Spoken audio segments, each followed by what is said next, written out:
So, Mari Carmen, could you tell me what was your idea about this show? You created the concept of the show. Yes, I did. This is a result of a 5-year research project of the International Center for the Arts of the Americas at the Museum of Fine Arts Houston. And the show tells the story of how Frida Kahlo was posthumously transformed into the global icon that she is today, and one of the most influential women artists of all time. At the time of her death in 1954, Frida Kahlo had not really assumed herself as a professional artist until very late in her life. She has spent most of her life under the shadow of Diego Rivera. But until when? What year? No, throughout all of her life, she had been under the shadow of Yes, Diego but Rivera. when? At the time of her death in 1954, she was known to circles of intellectuals in Mexico and the United States, but she was by no means the cultural global icon that she is today. She has spent most of her life under the shadow of her famous husband, Diego Rivera, the muralist and painter. She had only had a couple of individual shows throughout her lifetime. She had sold very few works, only a handful of works at that time. And so the exhibition tracks the transformation of her becoming from a local Mexican painter to this global icon that she is today. And it does so by analyzing her impact on 5 generations of artists that include the Surrealists, the Chicano movement in the United States, the feminists, the LGBTQ art and advocacy, the New Mexicanists of the 1980s and 90s, the Latinx artists, as well as more recently disabled artists. And there are over 80 artists from all over the world represented in the exhibition, in addition to Frida Kahlo. Some of these artists were her contemporaries, others had not been born at the time of her death. But they all have an acknowledged relationship to Frida. They all recognize Frida as a fundamental point of reference for their work. And how did it begin, this phenomenon? This phenomenon began in the 1970s, in the mid-70s, when the first biographies of Frida Kahlo appeared in Mexico. And then in 1983, the blockbuster biography by Hayden Herrera appeared. And so those 3 biographies reintroduced Frida to a new generation of artists and political activists that were coming out of the student movements of 1968, as well as the civil rights movement in the United States. And that included the Chicanas, which were the first to project her outside of Mexico. It included the feminists and the gays.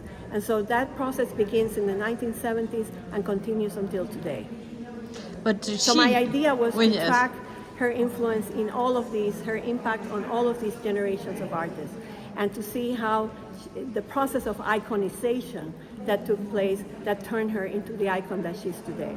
And in the part dedicated to what she did? What? In the part dedicated to what she did, in the first part of the show? Yes, because... where mainly the work comes from? The works? Well, what happens is that the exhibition is not a retrospective, as I said before. We're examining her impact on these other 5 generations of artists. But the premise of the exhibition is that Frida Kahlo did not create a fixed identity for herself. She created a multifaceted identity. She was many things. She was a mestiza, she was an avant-garde artist and intellectual, she was a devoted wife, she was a bisexual partner, she was a political activist, she was many things. And it's that multifaceted personality that allows other artists to engage with her and to identify with her and to appropriate parts of her legacy. And so the first sections of the exhibition, the first section in particular, has to do with the notion of construction and self-construction, because she very deliberately self-constructed herself through her self-portraits and the portraits that others did of her.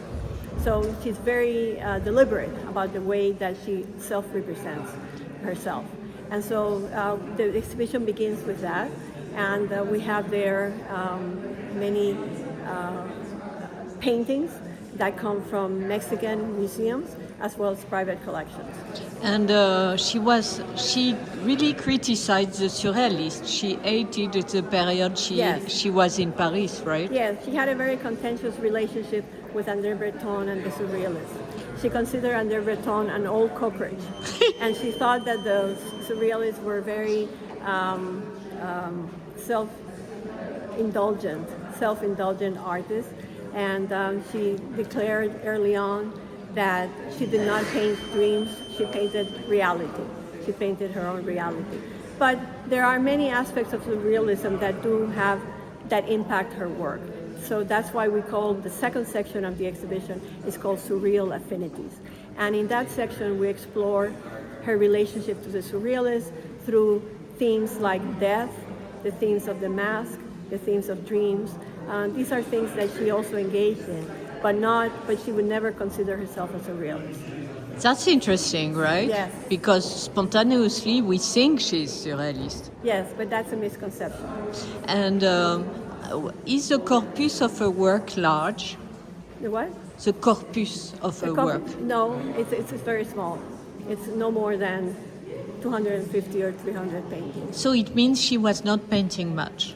No, she had a limited production. Bon, merci beaucoup. Merci. Muchas gracias. Gracias.